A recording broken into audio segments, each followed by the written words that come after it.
एका रुपयात पीक विमा योजनेची फेररचना आता करण्यात येणार आहे।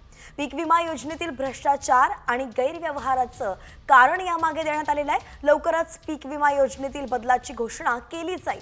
तर मंत्रालयातील उच्चपदस्थ सूत्रांनी ही माहिती दिलेली आहे। साम टीव्हीवरती अतिशय महत्त्वाची बातमी पाहतोय। शेतकऱ्यांसाठी महत्त्वाची बातमी आहे ती म्हणजेच पीक विमा योजनेत आता फेररचना केली जाणार आहे। 1 रुपयात आधी जो पीक विमा मिळत होता त्यात आता फेररचना करण्यात येणार आहे आणि याचं कारण आहे ते म्हणजेच पीक विमा योजनेतील भ्रष्टाचार, गैरव्यवहार आणि त्यामुळेच आता या योजनेत फेररचना करण्याची गरज असल्याचं सूत्रांनी सांगितलेलं आहे। त्यानुसार काही बदल केले जाणार आहेत। मंत्रालयातील उच्चपदस्थ सूत्रांनीच ही माहिती दिलेली आहे।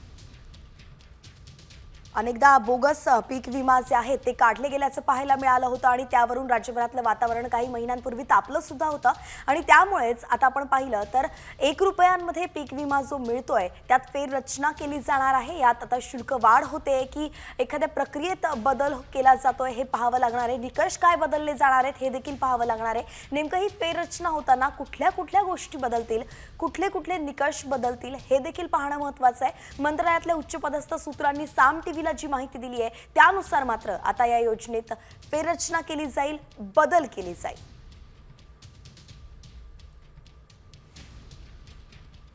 आपल्या पिकाचा विमा काढल्यानंतर शेतकऱ्यांना त्या संदर्भात एका प्रकारे संरक्षण मिळत असतं। जर आपत्ती आली त्यानंतर सुद्धा काही नुकसान झाल्यावरती शेतकऱ्यांना याचा फायदा होत असतो।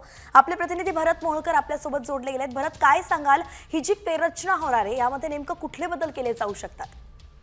नक्कीच वैष्णवी, आपण जर पाहिलं तर ज्या पद्धतीने 1 रुपयामध्ये पीक विमा या योजनेमध्ये फेररचनेसंदर्भात आणि योजना बंद करण्यासंदर्भात कृषी मंत्री माणिकराव कोकाटे यांनी यापूर्वीच वक्तव्य केलं होतं। आता त्यानंतर सध्या मंत्रालयातील उच्चपदस्थ सूत्रांनी दिलेल्या माहितीनुसार या योजनेमध्ये वाढलेला भ्रष्टाचार आणि गैरव्यवहार या सगळ्या मुद्द्यांवरून आता या योजनेमध्ये फेरबदल आणि फेररचना करण्यात येणार आहे। त्याबरोबरच आणखी एक महत्त्वाची गोष्ट म्हणजे गेल्या 5 वर्षांमध्ये महाराष्ट्रात 10.5 कोटींचा नफा हा विमा कंपन्यांना झालेला आहे।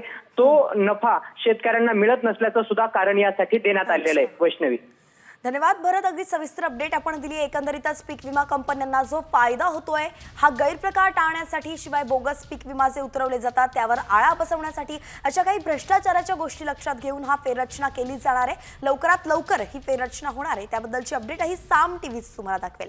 धन्यवाद भरत, अगदी सविस्तर अपडेटसाठी।